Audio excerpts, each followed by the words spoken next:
Hello बच्चों, क्या हाल चाल है। पिछली क्लास में हमने आपको बताया था कि हम प्लवन का नियम, प्लवन बल और आर्किमिडीज का सिद्धांत पढ़ेंगे। आइए शुरू करते हैं उत्प्लावन बल से। उत्प्लावन बल क्या होता है, तो हमने आपके सामने कुछ परिभाषाएं लिख दी हैं। इन परिभाषाओं को आप नोट कर लेंगे और फिर इन्हीं सब चीज़ों को हम समझेंगे कि वास्तव में है क्या चीज़, ये चीज़ कैसे काम करती है। सबसे पहले हमने उत्प्लावन बल लिखा है, इसको अंग्रेजी में बोलते हैं अपथ्रस्ट। इसकी परिभाषा हमने लिख दी कि जब किसी वस्तु को द्रव में रखा जाता है तो वस्तु पर द्रव के द्वारा ऊपर की ओर बल लगता है, जिसे उत्प्लावन बल कहते हैं। फिर इसमें हमने एक पॉइंट और लिखा है कि वस्तु पर लगने वाला उत्प्लावन बल जो होता है वह उसकी आकार और आकृति पर निर्भर करता है। ये भी डिपेंड करता है कि वस्तु का आकार कैसा है, वस्तु की आकृति कैसी है। फिर उसके बाद अगला टॉपिक है आर्किमिडीज का सिद्धांत। इसमें क्या है, जब किसी वस्तु को द्रव में आंशिक या पूर्ण रूप से डुबोया जाता है तो उसके भार में कमी महसूस होती है और भार में यह कमी वस्तु द्वारा हटाए गए द्रव के भार के बराबर होता है। ये आर्किमिडीज का सिद्धांत कहलाता है। इसे यूनानी वैज्ञानिक आर्किमिडीज ने ज्ञात किया था, इसलिए इसका नाम आर्किमिडीज का सिद्धांत हो गया। अब आता है फ्लोटेशन यानी प्लवन। प्लवन का नियम क्या करता है, कहता है यदि कोई वस्तु संतुलित अवस्था में तैर रही है तो वह वस्तु अपने भार के बराबर द्रव विस्थापित करेगी। और दूसरा नियम क्या है कि ठोस का गुरुत्व केंद्र तथा हटाए गए द्रव का गुरुत्व केंद्र दोनों एक ही ऊर्ध्वाधर रेखा में होनी चाहिए।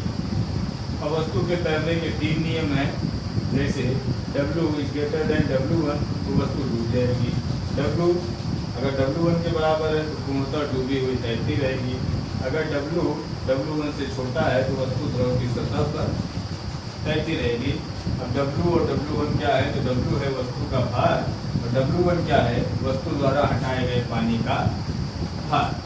तो आइए अब इन्हीं सब चीज़ों को हम लोग थोड़ा विस्तार से समझते हैं। तो सबसे पहले समझते हैं कि उत्प्लावन बल क्या है।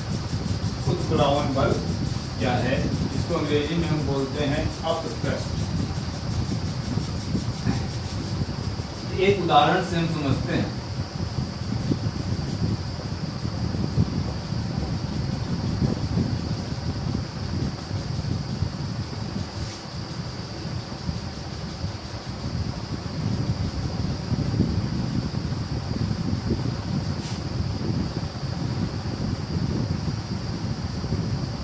मान लेते हैं कोई बर्तन है,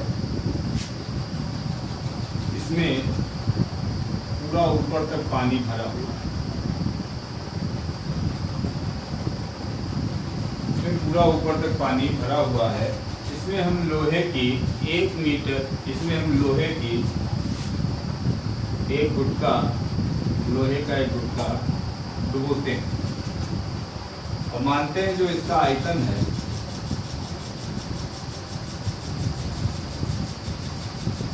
हम मान लेते हैं इसका है 1 घन मीटर।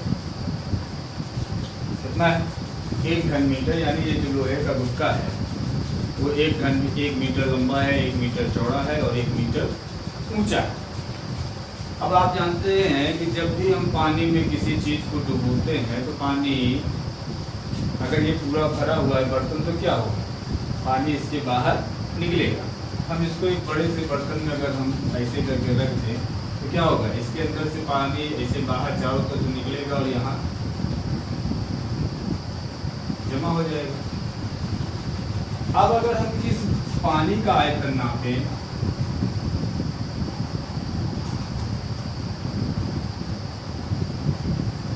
इस पानी का आयतन नापें, हमें पता चलता है कि पानी का आयतन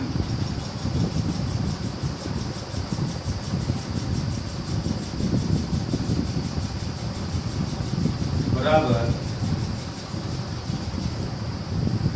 वस्तु का आयतन।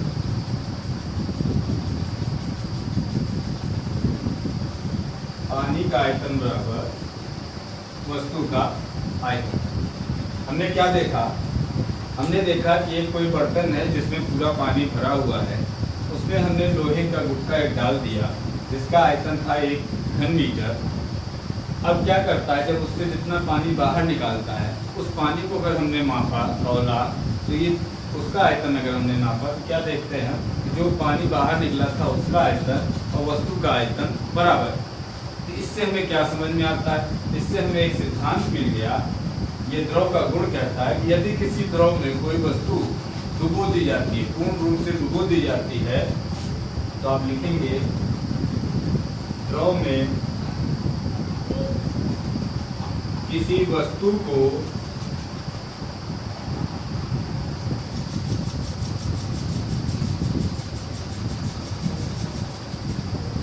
पूर्णतः डुबोने पर वस्तु अपने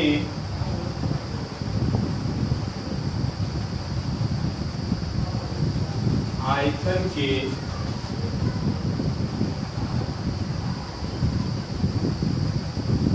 बराबर द्रव विस्थापित करती है।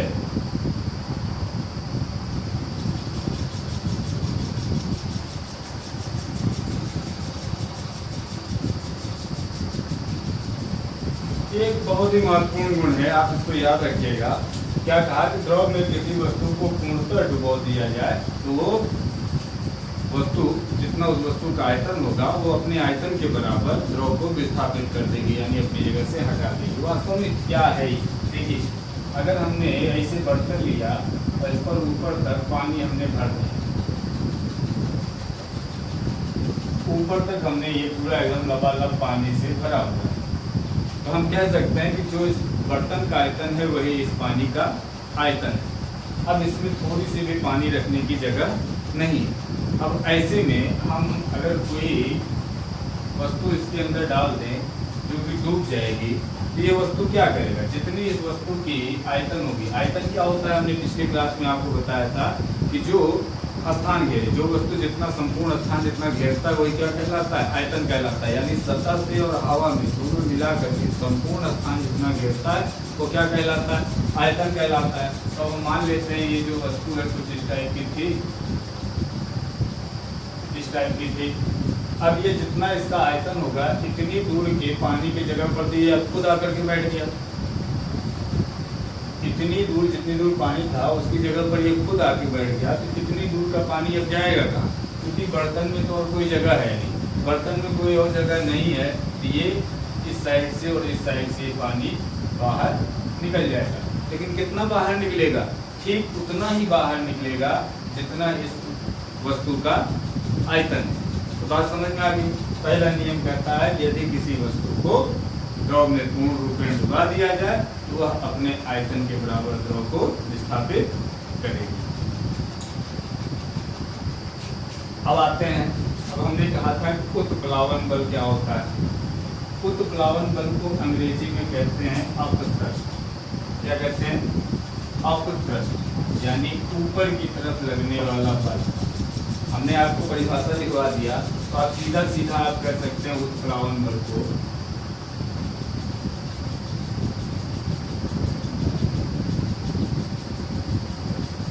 वस्तु पर ऊपर की ओर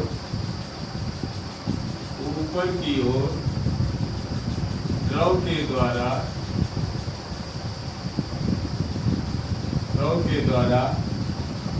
लगाया गया बल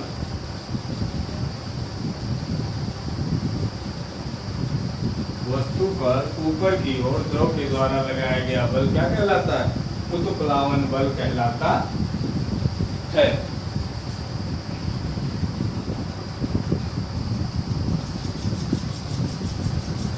वस्तु पर ऊपर की ओर द्रव के द्वारा लगाया गया बल क्या कहलाता है, उत्प्लावन बल। वास्तव में जब आप लोग कुएं में जब बाल्टी डालते हैं, कुएं में जब आप बाल्टी डालते हैं तो क्या अनुभव करते हैं, जब तक बाल्टी पानी के अंदर रहता है वो हमें हल्की दिखाई पड़ती है। जब तक बाल्टी पानी के अंदर रहता है वो हमें हल्की महसूस होती है, लेकिन जैसे ही पानी के बाहर बाल्टी आता है वो हमें भारी लगने लगती है। ऐसा क्यों होता है, देखो भाई ऐसा इसलिए होता है यहाँ मान लीजिए ये कुआं हमने बना दिया, इस कुएं में हमने ये बाल्टी डुबा दी, इस कुएं में हमने एक बाल्टी डुबा दी। अब देखो होगा क्या, इस बाल्टी पर दो बल कार्य कर रहे हैं, इस बाल्टी पर दो बल कार्य कर रहे हैं। एक बल तो नीचे की तरफ जो कि इसका भार होगा m इंटू जी, यानी ये W बराबर m इंटू जी। जो बाल्टी का भार होगा वो नीचे की तरफ लगेगा। भार क्या होता है, भार भी एक प्रकार का बल ही होता है, क्योंकि दोनों का मात्रक न्यूटन ही होता है। हम कह सकते हैं कि इस पर दो बल कार्य करेगा, एक बल नीचे की ओर जो कि उसके भार के बराबर होगा, और एक बल ऊपर की ओर लगेगा, एक बल ऊपर की ओर लगेगा। किसके द्वारा, जो इसके नीचे पानी है, ये पानी क्या करता है, ऊपर की तरफ, इसके सतह पर ऊपर की तरफ बल लगा। तो ऐसे में क्या होता है, जब ये बल ऊपर की तरफ लगता है और हम ऊपर से बाल्टी खींचते हैं, तो हमारा बल और प्लस ये पानी के द्वारा लगने वाला बल जो होता है, मान लीजिए हमारा बल F1 है, जिस बल से हम ऊपर की तरफ खींच रहे हैं, और प्लस ये वाला जो F है, जो पानी का बल है, ये इससे नीचे लगने वाले बल से यानी m इंटू जी से अधिक हो जाता है, और हमें वस्तु हल्की लगने लगती है। बात समझे हमारा, हमने ये रस्सी लगाई, इस रस्सी से हम ऊपर की तरफ खींच रहे हैं, उस बल को हमने नाम दे दिया F1, ठीक है। उसके बाद पानी जो है इस बाल्टी को ऊपर की तरफ धकेल रहा है, उसको हमने नाम दे दिया F, और ये एक बल नीचे की तरफ लग रहा है जो कि इस बाल्टी का भार है, उसको हम बोलते हैं mg। तो ये दोनों मिला करके इस बल से अधिक हो जा रहा है, यानी हमारा क्या कहते हैं, बाल्टी हमें हल्की दिखाई पड़ती है। तो जैसे ही बाल्टी बाहर आ जाती है, जैसे ही बाल्टी यहाँ पर बाहर आ गई, बाल्टी जब बाहर आ गई, पानी से बाहर आ गया, तो पानी के द्वारा जो ये वाला बल लग रहा था ये गायब हो गया, और हमें बाल्टी फिर से भारी लगने लगती है। तो कहने का मतलब है जो ये बल यानी पानी के द्वारा जो ऊपर की तरफ बल लग रहा है, यानी ये वाला बल, यही बल क्या कहलाता है, उत्प्लावन बल, जिसको अंग्रेजी में हम बोलते हैं अपथ्रस्ट फोर्स, उत्प्लावन बल। तो आप उम्मीद है कि समझ गए होंगे आप कि ये उत्प्लावन बल क्या होता है। उत्प्लावन बल क्या होता है, पानी के द्वारा किसी भी वस्तु पर ऊपर की दिशा में लगने वाला जो बल होता है वो क्या कहलाता है, उत्प्लावन। अच्छा, हमने अगला एक पॉइंट और भी लिखाया था कि उत्प्लावन बल वस्तु के आकार एवं आकृति पर निर्भर करता है। अब देखो ये भी बात समझो, मान लेते हैं समान भार की दो वस्तु ले लेते हैं जिसका भार क्या है, समान। मान लेते हैं कि हमने लोहे एक प्लेट लिया और एक हमने लोहे का गुटका लिया, एक हमने प्लेट लिया, एक हमने लोहे का गुटका लिया। दोनों का जो वेट है यानी 5-5 न्यूटन, दोनों का भार क्या है, 5 न्यूटन 5 न्यूटन। अब दोनों को हम अलग अलग पानी से भरे बर्तन में डुबोते हैं, पानी से भरे बर्तन में डुबोते हैं। अब देखिए, तो हम क्या देखते हैं, हम देखते हैं कि ये जो प्लेट था ये पानी पर तैरने लगता है, और जबकि ये जो लोहे का गुटका था ये पानी के अंदर डूब जाता है, जबकि दोनों का वजन बराबर है, जबकि दोनों का वजन बराबर है, फिर भी ये तैरता है और ये डूब जाता है। ऐसा क्यों होता है? ऐसा इसलिए होता है क्योंकि देखिए ये जो प्लेट है, प्लेट के जो सतह का क्षेत्रफल है, यानी ये पानी के ऊपर ज़्यादा सतह दे रहा है, ज़्यादा सतह घेर रहा है, और ये इसका क्षेत्रफल कम है। इसको थोड़ा सा और छोटा कर दीजिए तो आपको समझ में आएगा। इसका क्षेत्रफल कम है और इसका क्षेत्रफल अधिक है। अगर पिछली क्लास आपने पढ़ा हो तो T बराबर होता है F/A, यानी दाब बराबर क्या होता है, F/A। यहाँ से हम अगर बल निकालें तो बल F बराबर हो जाएगा P Guna A, P Guna A, यानी बल का जो मान होता है वो दाब गुणे क्षेत्रफल के मान के बराबर होता है। तो अब देखिए यहाँ का जो क्षेत्रफल है एरिया ये ज़्यादा है, और यहाँ का जो क्षेत्रफल है इसका जो क्षेत्रफल है ये कम है। अगर हम माने ये A1 है और ये A2 है, इसका क्षेत्रफल हमने मान लिया A1, इसका क्षेत्रफल A2, और हम जान रहे हैं कि A1 जो है बड़ा है A2 से। तो अब देखिए यहाँ पर जो पानी का बल लगेगा, बल क्या हो जाएगा, इधर वाले बल को मान लेते हैं F1 और इधर वाले बल को मान लेते हैं F2। तो अगर हम F1 का मान निकालें तो F1 बराबर हो जाएगा P गुणा A1, और इधर P गुणा A2। तो ये वाला मान हमें पहले से ही पता लग रहा है कि ज़्यादा लग रहा है, और जब ये वाला मान यानी नीचे से लगने वाला बल ज़्यादा होगा ये वस्तु अंदर नहीं डूबेगी, जबकि यहाँ पर बल का मान कम हो जा रहा है, इसीलिए ये वस्तु डूब जा रही है। हमने क्या कहा कि जो उत्प्लावन बल होता है वो वस्तु की आकृति और आकार पर भी निर्भर करता है। तो ये तो हो गया उत्प्लावन बल। उत्प्लावन बल से संबंधित एक और क्वेश्चन आता है कि नदी में तैरने की अपेक्षा समुद्र में तैरना आसान होता है। क्यों? नदी में तैरने की अपेक्षा समुद्र में तैरना आसान होता है। हमने पिछली क्लास में भी बताया था कि जो समुद्र का पानी होता है उसका घनत्व अधिक होता है, और नदी का जो पानी होता है उसका घनत्व कम होता है। नदी का जो पानी होता है उसका घनत्व कम होता है, और जिसका घनत्व ज़्यादा होगा उसके द्वारा लगने वाला उत्प्लावन बल भी अधिक होगा। इसीलिए समुद्र के पानी पर तैरना आसान होता है, बशर्ते कि नदी के पानी यानी स्वच्छ पानी में तैरने की अपेक्षा। अभी हम आगे इसके बारे में और विस्तार से चर्चा करेंगे। फिलहाल ये तो हो गया उत्प्लावन। अब आइए देखते हैं आर्किमिडीज का सिद्धांत। अगर आप उत्प्लावन बल समझ गए हैं तो आर्किमिडीज का सिद्धांत भी कोई बड़ी बात नहीं है। आर्किमिडीज एक यूनान के वैज्ञानिक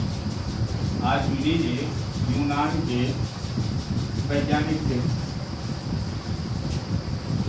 उन्होंने ही इसका खोज किया, इसीलिए इस सिद्धांत का नाम पड़ गया आर्किमिडीज का सिद्धांत। तो आर्किमिडीज ने कहा था कि जब किसी वस्तु को किसी दौड़ में पूर्णतः या आंशिक रूप से डुबाई जाती है तो उस वस्तु के भार में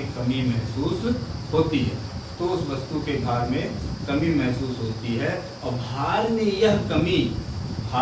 यह कमी वस्तु द्वारा हटाए गए द्रव के भार के बराबर होती है। आइए इसको हम उदाहरण से समझते हैं।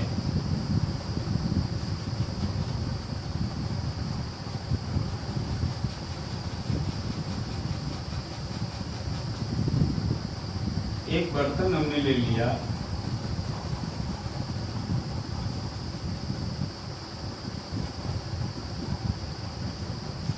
ये पूरा पानी से भरा है।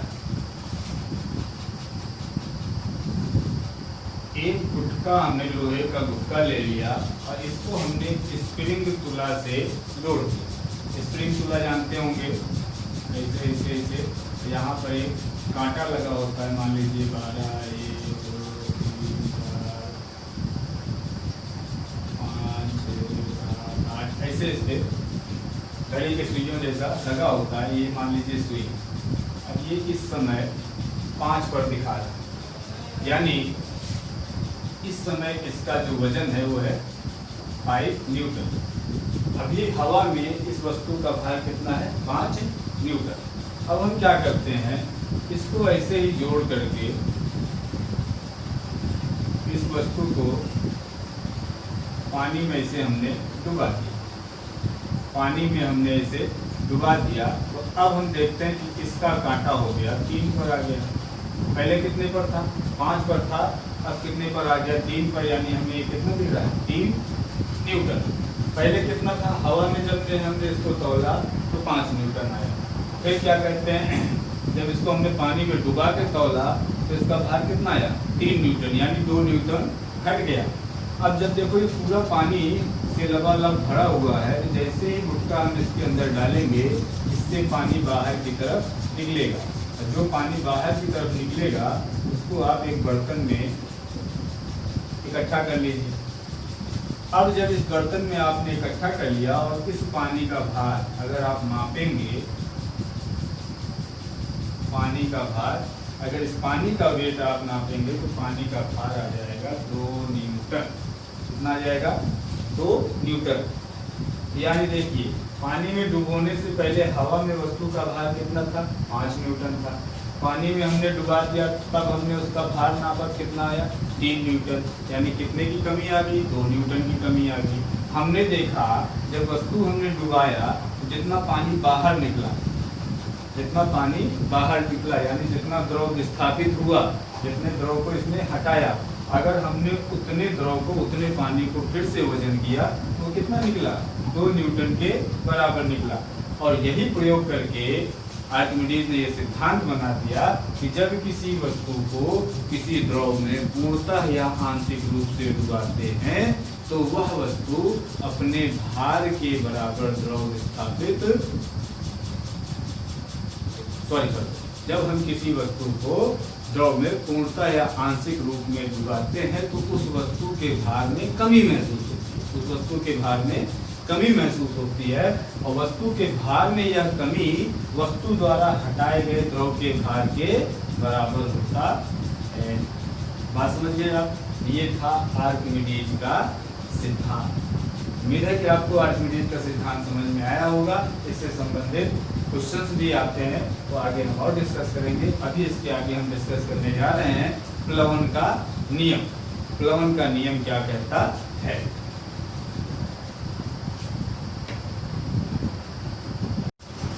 आइए अब हम देखते हैं प्लवन का नियम, लॉ ऑफ फ्लोटेशन।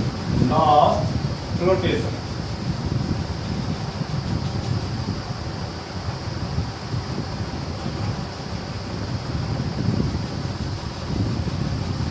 फ्लोट मतलब होता है तैरना। फ्लोट मतलब तैरना। यानी प्लवन ने हमें ये बताया कि कोई वस्तु कब पानी पर तैरेगी, कब पानी में डूबेगी, कब पानी में आंशिक रूप से डूबेगी। ये 3 नियम उन्होंने हमें बताए कि कब ऐसी कौन कौन सी स्थिति है जब वस्तु पानी पर तैरेगी, या वस्तु आंशिक रूप से उसमें डूबी रहेगी, या वस्तु पूरी तरीके से डूब जाएगी।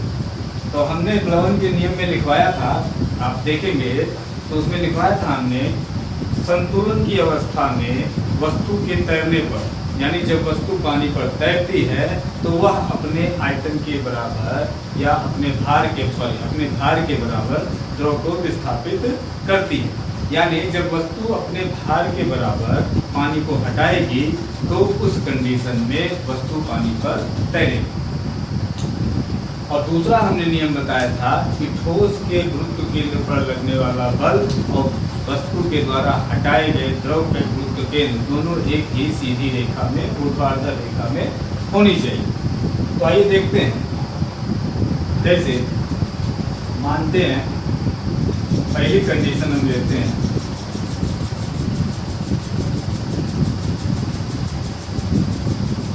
पानी इसमें भरा, पानी इसमें भरा हुआ है। हमने इस पर एक वस्तु रखी, हमने इस पर एक वस्तु रखी और मान लिया इस वस्तु का भार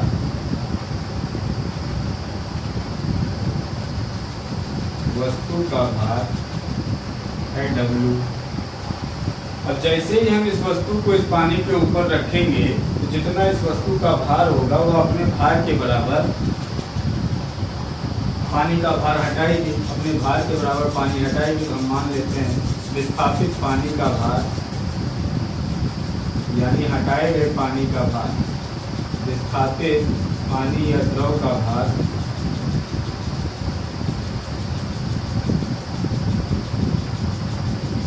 W1।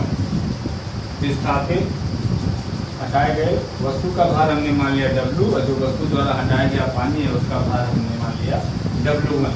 तो पहली कंडीशन, अगर W यानी वस्तु का भार ये बराबर है W1 के, W W1 के बराबर है, यानी वस्तु का भार और उसके द्वारा हटाए गए पानी का भार दोनों बराबर हैं, तो ऐसी कंडीशन में क्या हो जाएगा, दोनों का परिणामी बल भार क्या हो जाएगा, शून्य हो जाएगा और ये वस्तु तैरती रहेगी। क्या होगा, ये वस्तु पानी पर तैरती रहेगी, ये वस्तु पानी पर तैरती रहेगी। दूसरी कंडीशन क्या थी, दूसरी कंडीशन थी कि अगर W1 से बड़ा है, ये तो पहली कंडीशन थी। दूसरी कंडीशन देखिए, W बड़ा है W1 से, यानी जो वस्तु का भार है उसके द्वारा हटाए गए पानी के भार से बड़ा है, तो ऐसे कंडीशन में क्या होगा, वस्तु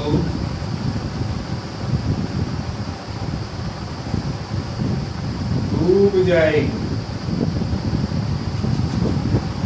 वस्तु डूब जाएगी। और अगर तीसरी कंडीशन क्या है, W छोटा है W1 से, W छोटा है W1 से, तो वस्तु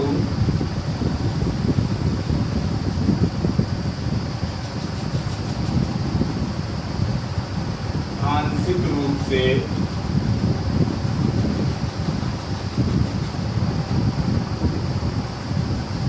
तैरती रहेगी।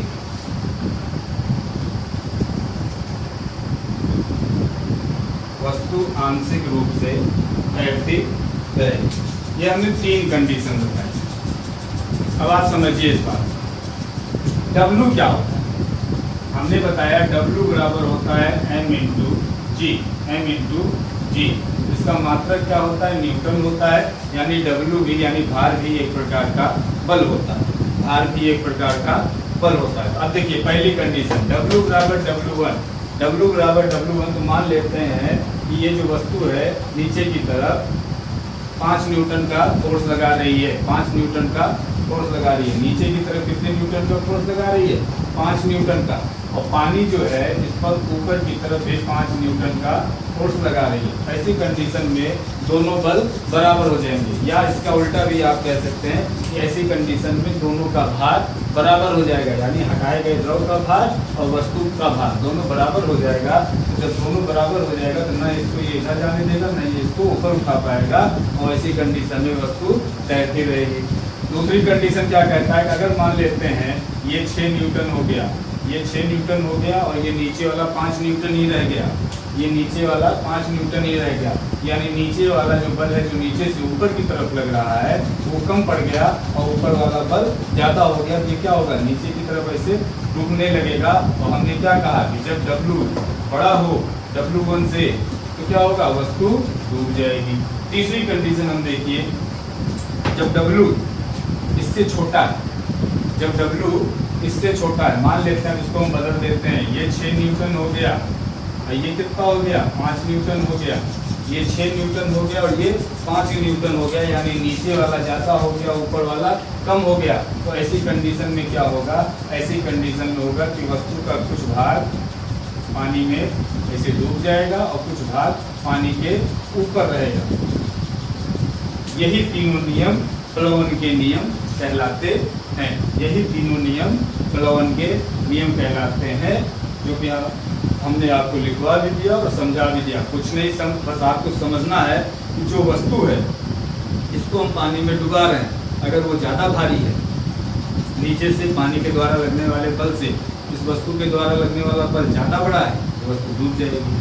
पानी के द्वारा लगने वाले बल से वस्तु के द्वारा लगने वाला बल कम है तो वस्तु तैरेगी, वस्तु तैरेगी। अगर दोनों तैरेगी लेकिन आंशिक रूप से, आधा डूबा रहेगा आधा तैरेगा, लेकिन अगर दोनों बराबर हैं तो ये उसके सतह पर, वस्तु उसके सतह पर आराम से तैरती रहेगी, आराम से तैरती रहेगी।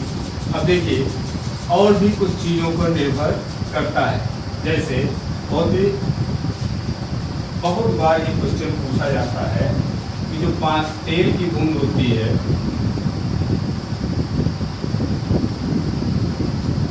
तेल की बूंद पानी पर तैरती है,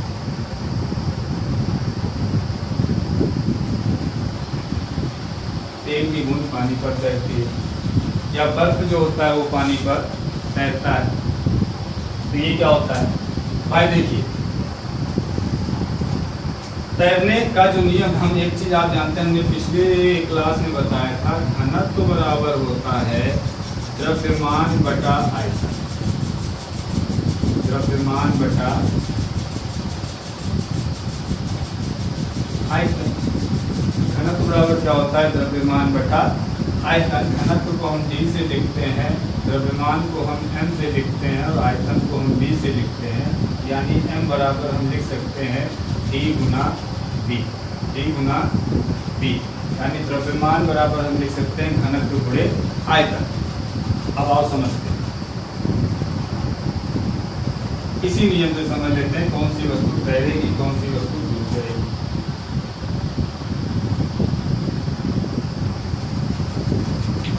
हमने कहा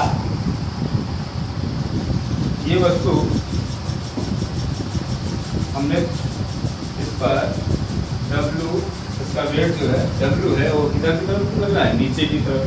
इस पर पानी के द्वारा एक ऊपर की तरफ F भी लग रहा है, पानी के द्वारा एक ऊपर की तरफ F भी लग रहा है। चूंकि W बराबर है, या इसको आप W1 कर लीजिए,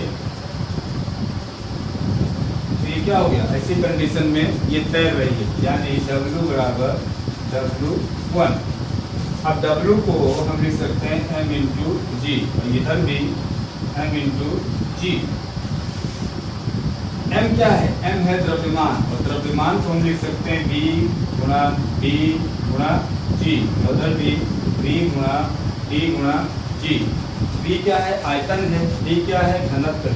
देखिए इधर भी आयतन बराबर है, घनत्व बराबर है, इधर भी आयतन बराबर है, घनत्व बराबर है, इसलिए वस्तु तैर रही है, इसीलिए वस्तु तैर रही है। लेकिन अगर हम कह दें कि किसी वस्तु का घनत्व, जैसे हमने आपसे क्या कहा, तेल की बूंद पानी पर तैरती है, तो आप जानते हैं कि जो पानी का घनत्व होता है वो तेल के घनत्व से अधिक होता है। जो पानी का घनत्व होता है वो तेल के घनत्व से अधिक होता है। तो आइए आप समझते हैं, इसीलिए पानी की बूंद, तो पानी पर तेल की बूंदें तैरती हैं। मान लेते हैं यहाँ पर ये पानी है और इसके ऊपर हमने एक तेल का बूंद रख दिया, तेल है, इसका घनत्व मान लेते हैं D1, पानी का जो घनत्व है वो है D2, पानी का जो घनत्व है D2। अब देखिए पानी के द्वारा नीचे की तरफ एक बल लगेगा, जिसे हम W भी कह सकते हैं। W बराबर होता है m इंटू जी, या W को हम लिख सकते हैं m यानी B गुणा D की जगह हम लिखेंगे D1 गुणा G। और यहाँ पर हमें एक कंडीशन ये जान है कि जो पानी का घनत्व होता है द्रव के, तो तेल के घनत्व से कम होता है। जो पानी का घनत्व होता है तेल के घनत्व से, पानी का जो घनत्व होता है तेल के घनत्व से सॉरी अधिक होता है। यानी क्या हो गया, ये D2 जो हो गया ये अधिक है किससे, D1 से। अब हम निकाल लेते हैं पानी के लिए, पानी ऊपर की तरफ बल लगाएगा, यानी W बराबर W1 बराबर ये 2 m इंटू जी। यहाँ पर m को बदले, ये हो गया V गुणा D2 गुणा G। अब हमने कहा है कि D2 जो है D1 से अधिक है, यानी W1 जो होगा, सॉरी W2 जो होगा वो W1 से अधिक होगा। अच्छा, W नीचे वाला बल ऊपर वाले बल से अधिक है, या ऊपर वाले बल से अधिक है, क्या होगा, वस्तु तैरेगी। तो हम कह सकते हैं कि जिस वस्तु का घनत्व ज़्यादा होता है, याद रखिएगा बात को, जिस वस्तु का घनत्व ज़्यादा होता है वह वस्तु पानी में डूब जाती है। किसके अपेक्षा, जिस वस्तु का घनत्व पानी के घनत्व से ज़्यादा होता है वह वस्तु पानी में डूब जाती है। फिर से समझिएगा, जिस वस्तु का घनत्व पानी के घनत्व से ज़्यादा होता है वह वस्तु पानी में डूब जाती है। अगर ना समझ में आए तो एक छोटा सा और उदाहरण लेते हैं, इसको आप ऐसे भी समझ सकते हैं। याद हो हमने आपको बताया था कि घनत्व क्या बतलाता है, किसी भी पदार्थ में उसके अणुओं की स्थिति को बतलाता है। किसी भी पदार्थ में उसके अणुओं की स्थिति को बदलाता है, यानी उसके अणु कितने पास पास हैं या कितने दूर दूर हैं। इसलिए हमने कहा था कि ठोस का घनत्व अधिक होता है और द्रव का घनत्व कम होता है, क्योंकि द्रव के अणु दूर दूर होते हैं और ठोस के अणु पास पास होते हैं। तो अब आइए देखते हैं द्रव का। अब आइए देखते हैं जो पानी का घनत्व, मान लेते हैं ये कोई लोहे की सीट है, ऐसे समझिए, ज़्यादा समझ में आएगा। मान लेते हैं ये कोई लोहे का टुकड़ा लिया, एक ये लोहे का गुटका लिया और इसी दो लोहे के समान भार के गुटके लिए एक गुटका को हमने ऐसे रख दिया। मान लेते हैं इसका जो वेट है वो है 5 न्यूटन, इसका वेट है 5 न्यूटन, और फिर 5 न्यूटन के ही एक गुटके को हम खींच करके एक बड़ा सा इसे चादर बना दी, एक बड़ा सा हमने चादर बना दिया। अब बताओ, जब ये छोटा था तो इसके अणु पास पास रहे होंगे, पास पास, लेकिन जब हमने इसको पीट करके फैला दिया, जब हमने इसको पीट करके फैला दिया तो इसके अणु क्या हो गए, अब दूर दूर हो गए, इसके अणु क्या हो गए, अब दूर दूर हो गए। जब अणु दूर दूर हो गए तो ये क्या हो गया, घनत्व इसका कम हो गया और इसका घनत्व अधिक हो गया।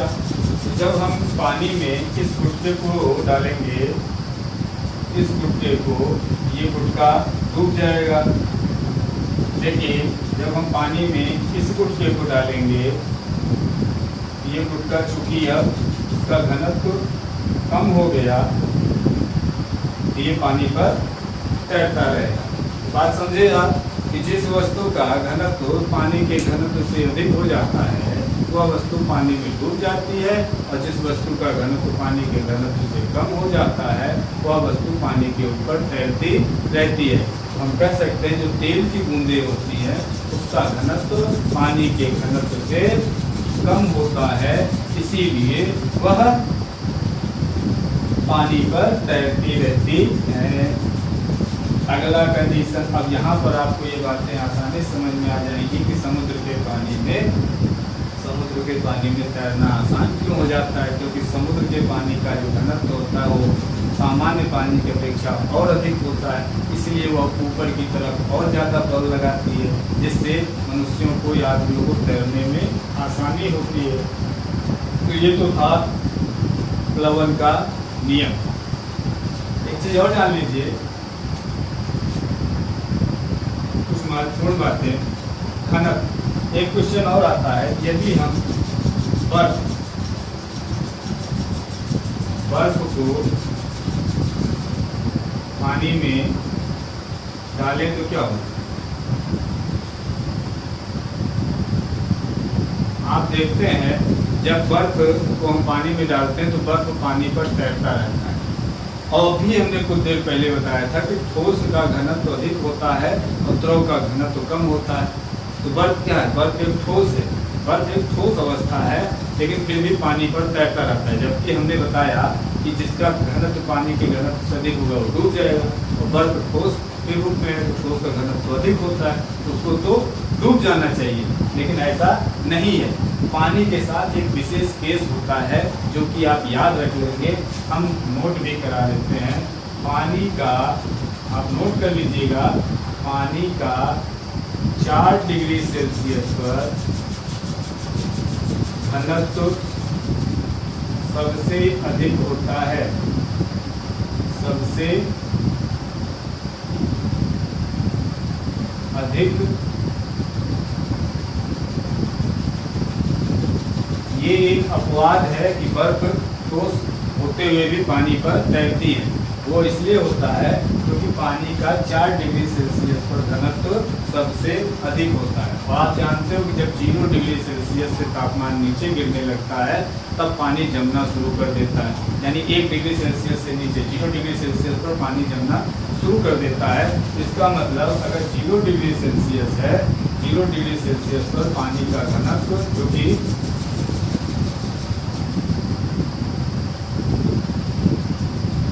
पानी का घनत्व कम होता है, इसका मतलब जो बर्फ होगा उसका घनत्व, बर्फ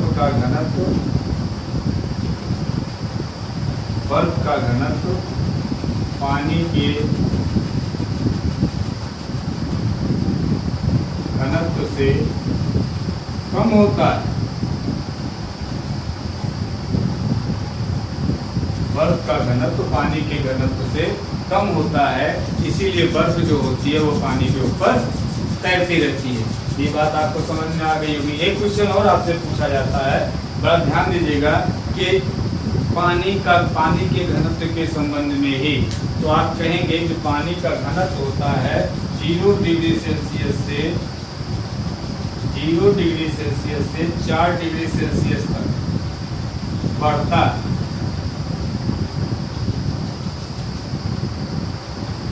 0 डिग्री सेल्सियस से 4 डिग्री सेल्सियस तक बढ़ता है और फिर 4 डिग्री सेल्सियस से आगे घटता है। ये आप याद रखिएगा, जो पानी का घनत्व होता है 0 डिग्री सेल्सियस से 4 डिग्री सेल्सियस तक चलेंगे तो धीरे धीरे उसका घनत्व बढ़ेगा, और जब 4 डिग्री सेल्सियस से और आगे जाएंगे तो फिर से धीरे धीरे उसका घनत्व कम होने लगेगा। ऐसा ही अगर आपसे पूछ लिया जाए कि 10 डिग्री सेल्सियस से अगर पानी का तापमान 3 डिग्री सेल्सियस कर दिया जाए, 10 डिग्री सेल्सियस से अगर पानी का तापमान 3 डिग्री सेल्सियस कर दिया जाए तो क्या होगा? तो आप कहेंगे 10 डिग्री सेल्सियस से 3 डिग्री सेल्सियस की तरफ गया, बीच में आ गया 4 डिग्री सेल्सियस। 4 डिग्री सेल्सियस, तो हमने लिखा है पानी का घनत्व 4 डिग्री सेल्सियस पर सबसे अधिक होता है, तो आप कहेंगे पहले घनत्व क्या होगा? कम होगा, सॉरी बढ़ेगा। पहले घनत्व बढ़ेगा, फिर 4 डिग्री सेल्सियस के बाद धीरे धीरे कम होने लगेगा। ये क्वेश्चन बहुत बार कंफ्यूज करते हैं, तो आप याद रखिएगा कि 4 डिग्री सेल्सियस पर जो पानी का घनत्व होता है वो सबसे अधिक होता है। 4 डिग्री सेल्सियस से नीचे जाएंगे तब भी घटेगा, 4 डिग्री सेल्सियस से ऊपर जाएंगे तब भी उसका घनत्व घटेगा। एक आखिरी क्वेश्चन पूछा जाता है कि यदि बर्फ को पानी में डाल दिया जाए, तो आप जानते हैं क्या होगा? तैरेगा। लेकिन कहेगा कि कुछ देर बाद अगर बर्फ पूरी तरीके से गल जाए तो पानी पर क्या प्रभाव पड़ेगा? पानी के आयतन पर क्या प्रभाव पड़ेगा? क्या पानी का आयतन बढ़ेगा? तो आप कहेंगे जी नहीं, बिल्कुल भी नहीं बढ़ेगा। क्यों नहीं बढ़ेगा? वो इसलिए क्योंकि जो बर्फ का आयतन बर्फ का घनत्व होता है वो पानी के घनत्व से कम होता है, और जब वो पिघलता है तो पानी बन जाता है, और पानी का घनत्व और बर्फ का घनत्व बराबर हो जाता है, जिससे पानी उसी में समाहित हो जाता है। उनके बीच के जो खाली स्थान होते हैं उसमें समाहित हो जाता है और इसके आयतन पर कोई फर्क नहीं पड़ता। इसको आप ऐसे भी समझ सकते हैं, जैसे मान लीजिए गिलास है, एक गिलास पानी में अगर आप 3-4 चम्मच चीनी घोल दें तो क्या पानी का आयतन बढ़ेगा? क्या पानी गिलास से बाहर निकलेगा? तो आप क्या देखते हैं? नहीं, ऐसा कुछ भी नहीं होता। क्यों नहीं होता है? क्योंकि मान लीजिए गिलास है, हमने इसमें पानी डाला,